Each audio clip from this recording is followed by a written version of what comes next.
BRS నియంతృత్వ పాలన పోవాలంటే కాంగ్రెస్ ను గెలిపించాలని కాంగ్రెస్ పార్టీ చెన్నూరు అభ్యర్థి గడ్డం వివేక్ వెంకటస్వామి అన్నారు. మంచిర్యాల జిల్లా మందమరిలోని ఐఎన్టీయూసీ ఐఏహెచ్యూసీ నాయకులతోటి కలిసి కార్మికులను కలిసి వారి యొక్క సమస్యలను అడిగి తెలుసుకున్నారు. ఈ సందర్భంగా వివేక్ మాట్లాడుతూ ప్రస్తుత బీఆర్ఎస్ ప్రభుత్వం పాలనలోని సింగరేణి దివాలా తీసే పరిస్థితి నెలకొన్నదని, సింగరేణికి సంబంధించిన కోట్లాది రూపాయలను సిద్దిపేట, సిరిసిల్ల, గజ్వెల్లోని నిధులను ఖర్చు పెడుతూ సింగరేణి కాలనీ మాత్రం మౌలిక వసతులను కల్పించడం లేదని అన్నారు. కాంగ్రెస్ పార్టీ అధికారంలోకి వచ్చిన వెంటనే సింగరేణిలో ప్రైవేటీకరణను అడ్డుకుంటామని రాహుల్ గాంధీ స్వయంగా చెప్పడం జరిగిందని గుర్తు చేశారు. ఈ కార్యక్రమంలోని మాజీ ఎమ్మెల్యే నల్లాల ఓదేలు, వాసిరెడ్డి సీతారామయ్య, దేవి భూమయ్య తదితరులు పాల్గొన్నారు.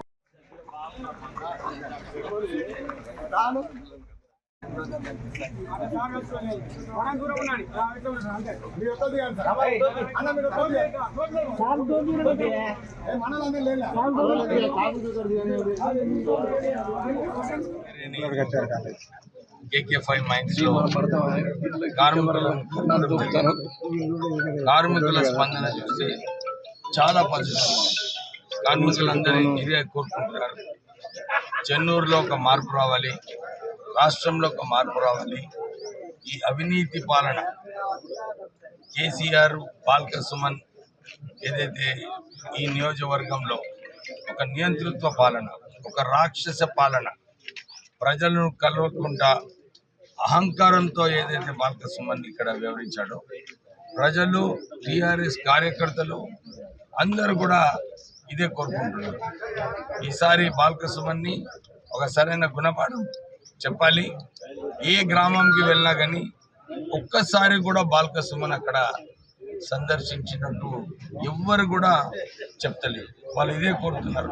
అరే సార్, మా సమస్యలు వినడానికి క్యాంప్ ఆఫీస్ పోతే ఎప్పుడు కూడా బాల్క సుమన్ బలపరుస్తున్నటువంటి కాంగ్రెస్ పార్టీ అభ్యర్థి చెన్నూరు నియోజకవర్గంలో వివేక్ వెంకటస్వామి గారిని చేతి గుర్తుకు ఓటిచ్చి అధిక మెజార్టీతో గెలిపించాలని సిపిఐగా, ఏఐటీసీగా మేము విజ్ఞప్తి చేస్తూ ఉన్నాం. కార్మికులకి ఇవాళ సింగరేణి కార్మికులందరూ కూడా టీఆర్ఎస్ వచ్చిన తర్వాత సింగరేణిలో రాజకీయ జోక్యం పెరిగిపోయి కార్మిక సంఘాల ఉనికే పోయింది. అదేవిధంగా ఇవాళ సింగరేణి డబ్బుని వేలాది కోట్ల రూపాయలని రాష్ట్ర ప్రభుత్వం దోచుకుంటా ఉంది.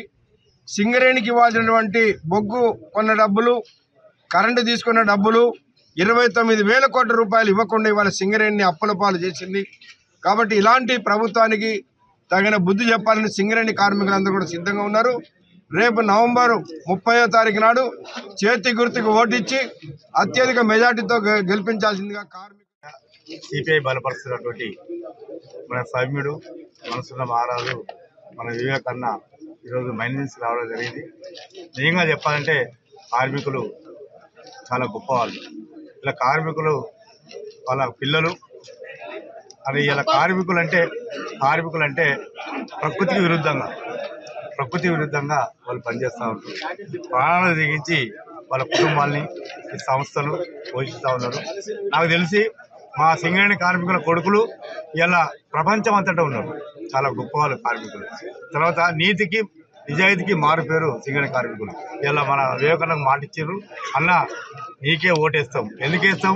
నువ్వు నీతిపరునివి, నిజాయితీ పరునివి, మనసున్న మారాదు, అహంకారైనటువంటి సుమన్ కారు గుర్తు ఓటేయమని చెప్పాడు. ఇంకేమంటే కొంతమందిని మాట్లాడితే ఏమన్నా సుమన్ అన్న ఏం సార్కి పని చేయమంటే ట్రాన్స్ఫర్ చేస్తాడు. ట్రాన్స్ఫర్ చేసిన సందర్భాలు ఉంటాయి. బెదిరింపులు, పోలీస్ కేసులు. ఈ పోలీసులు కేసు పెట్టినోడు వద్దు, ఈ అహంకారి మాకు వద్దు, ఈ దుర్మార్గులు మనకు వద్దు. మనకున్న మనసున్న మారాదు వివేకన్న కావాలని కోరుకుంటున్నారు. ఖచ్చితంగా రేపు వివేకన్న గెలిస్తే మనకు అండర్ గ్రౌండ్ మైన్స్ వస్తాయి. కాంగ్రెస్ ప్రభుత్వం వస్తే సింగరేణికి మళ్ళీ కొత్త కళ వస్తుందని చెప్పి మనం చేస్తూ